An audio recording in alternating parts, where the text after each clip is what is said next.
What up, fam? Welcome back to 88-Bit Tech. I'm AJ, and I know I've been gone for a really long time. I've been super busy, but also recently really sick. But today, I've got something really exciting for you. We're taking a look at the baby brother of the GOAT GTX legendary 1080 GPU, the 1070 Ti.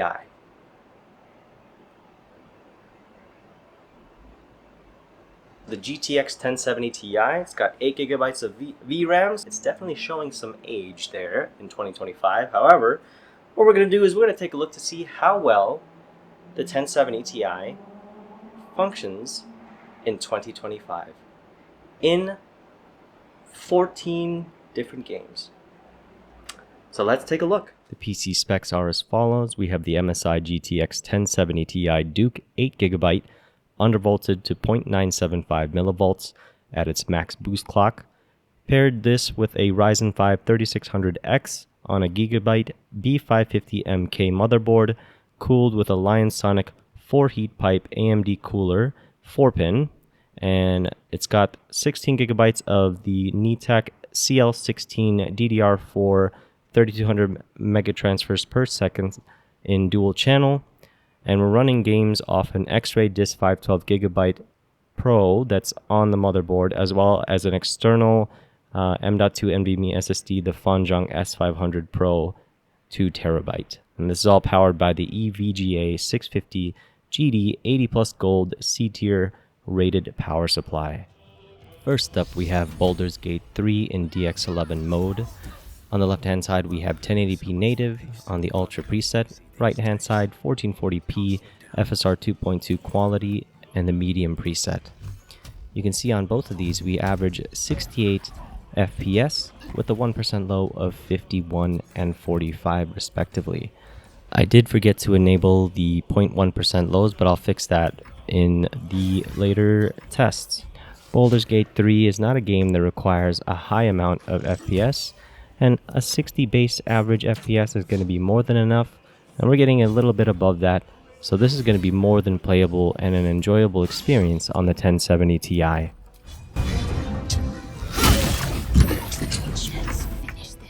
Moving on to Call of Duty Warzone. For the 1080p settings, we are running at native, recommended graphic quality and high textures.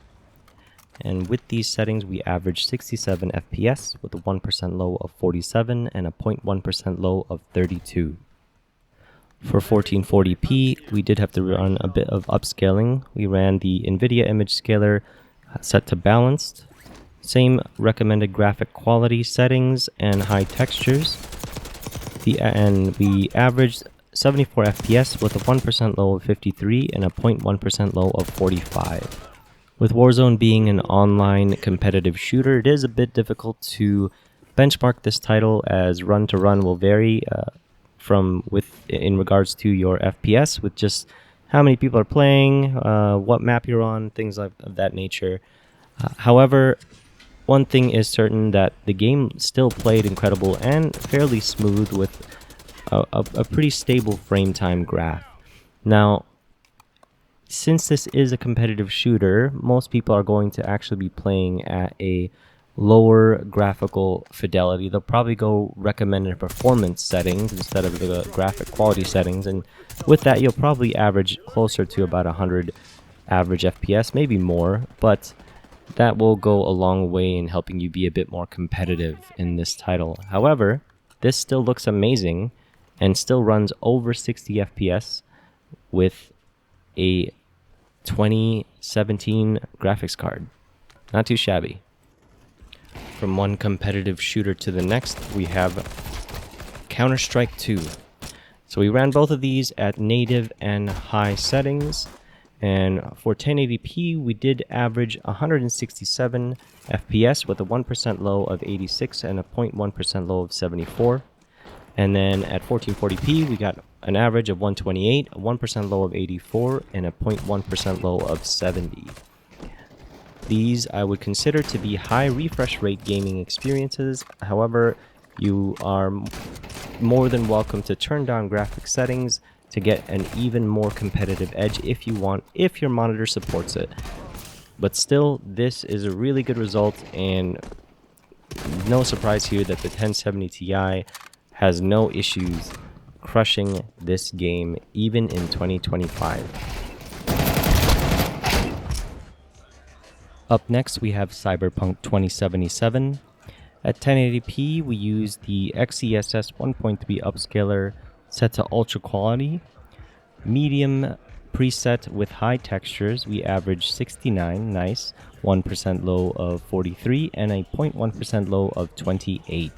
For 1440p, we had to use a different upscaler so we didn't have to go too aggressive with XeSS. I used FSR 2.1 balanced. With the same medium preset and high textures, we averaged 62 FPS with a 1% low of 40 and a 0.1% low of 34. Still a very playable experience at 1440p. On to Fortnite. We ran this game in DX12 mode for both 1080p and 1440p. TSR low, different presets but same high textures.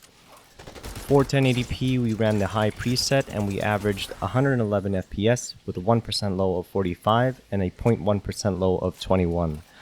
For 1440p we ran the medium preset and we actually tied the average with the 1080p, getting 111 FPS, 1% low of 52 and a 0.1% low of 31. Now this is not even running the competitive settings for Fortnite.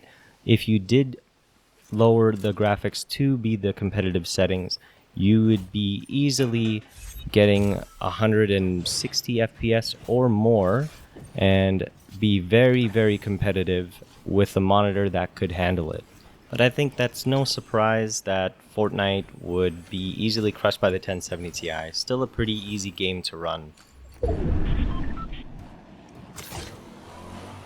For Forza Horizon 5, at 1080p native settings, the Ultra preset, we averaged 63 FPS with a 1% low of 50 and a 0.1% low of 46. In 1440p native, it recommended high preset, so that's what we did, and we averaged 66 FPS with a 1% low of 58 and a 0.1% low of 57. Both of these tests had MSAA set to ×2, so keep that in mind that MSAA is pretty heavy. You can turn that off and you'll get much higher frames as well.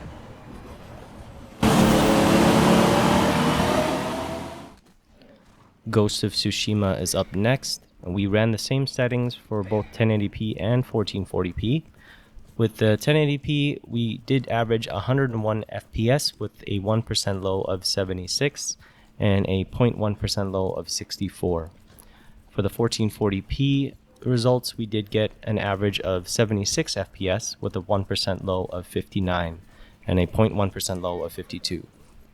I did also test 1080p at native resolution with TAA set to low, and I got an average of 56, 1% low of 40, and 0.1% low of 38. So you don't need to run FSR 3 and frame generation, but the implementation of FSR 3 in this game, I find it pretty good.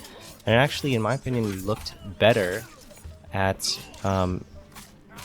with FSR 3 quality plus frame generation than it did at native. So I'd highly recommend checking these features out if you're going to be playing the Ghost of Tsushima with the 1070 Ti.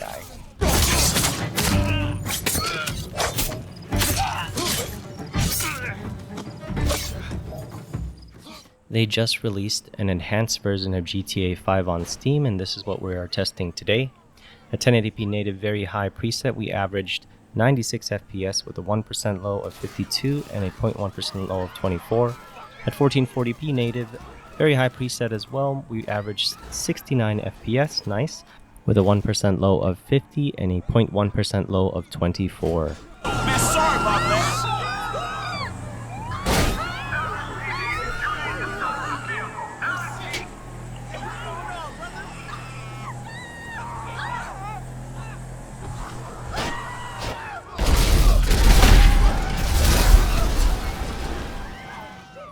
Next up we have Helldivers 2, one of the more recent titles in this testing suite.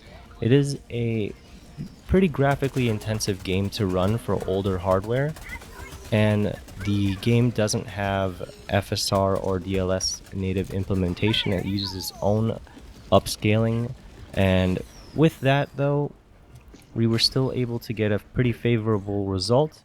At 1080p ultra quality scaling, high preset with low vegetation, we did average 65 FPS with a 1% low of 57 and a 0.1% low of 55. For 1440p quality, we ran it at medium preset with low vegetations, and we averaged 60 FPS with a 1% low of 54 and a 0.1% low of 50. The game looks really good with these settings, and the in-game upscaler has come a long way since Helldivers 2 first released. Before, you used to have to use third-party upscalers because the in-game one was really terrible, but now it's quite good, and it's comparable, honestly, in my opinion, to probably DLSS and FSR3. But with that said, as you can see, it is definitely a playable experience with the 1070 Ti with these settings.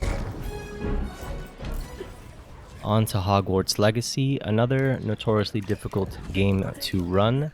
At 1080p native, the medium preset and TAA set to high, we averaged 65 FPS with a 1% low of 33 and a 0.1% low of 24.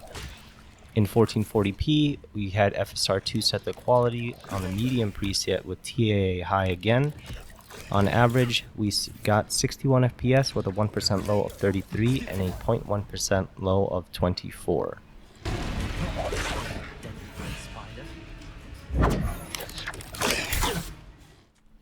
For Red Dead Redemption 2, we ran it in the Vulkan API. 1080p native lowest balance preset, we got an average of 59 FPS with a 1% low of 47 and a 0.1% low of 45. For 1440p, we had FSR balance switched on, and the lowest balanced preset, average of 58 FPS with a 1% low of 47 and a 0.1% low of 44.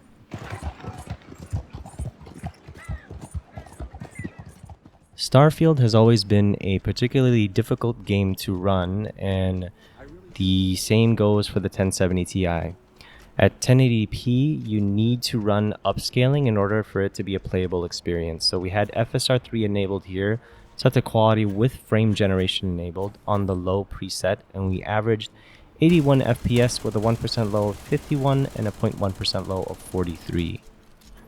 At 1440p, obviously, we still need to have upscaling enabled, so we have FSR3 set to quality, plus frame generation on the low preset again, and we averaged 65 FPS with a 1% low of 53 and a 0.1% low of 16. So we did get a bit of a big stutter there.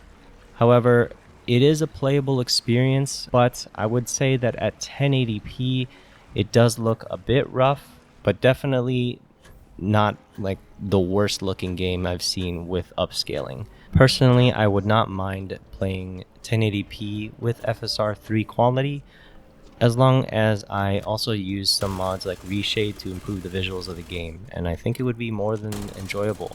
You're still getting well over 60 FPS, so you can stand to take a hit with Reshade.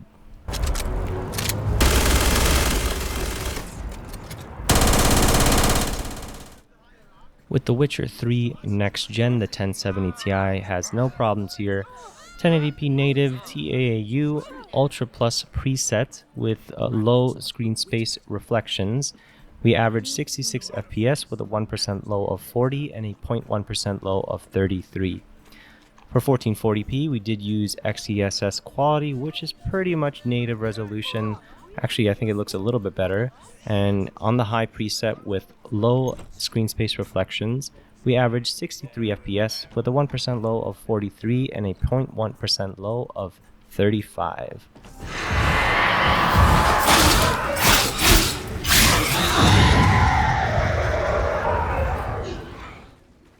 For the last game in our testing suite, we have Space Marine 2. So this is the newest game in my benchmark test, and I wanted to run this at native just so you can see what the kind of performance you're getting with a 1070 Ti in a late 2024 title. This is at 1080p native, FSR anti-aliasing enabled with the low preset. We did get a pretty respectable average 52 FPS with a 1% low of 42 and a 0.1% low of 39. However, at 1440p, that drops quite significantly. So same settings as at 1080p, but the average FPS drops to 37 with a 1% low of 30 and a 0.1% low of 18. Still, that is pretty good considering that we're running it at 1440p native, but let's see what we could actually get when we use the FSR3 and frame generation implementation in this game. Once we switch over to FSR3 balanced plus frame generation with the low preset for both 1080p and 1440p, we do get a much more playable experience while maintaining a lot of the game's visual fidelity. So at 1080p, we did average 97 FPS with 1% low of 80 and a 0.1% low of 74. At 1440p, we have an average of 75 FPS with a 1% low of 62 and a 0.1% low of 57.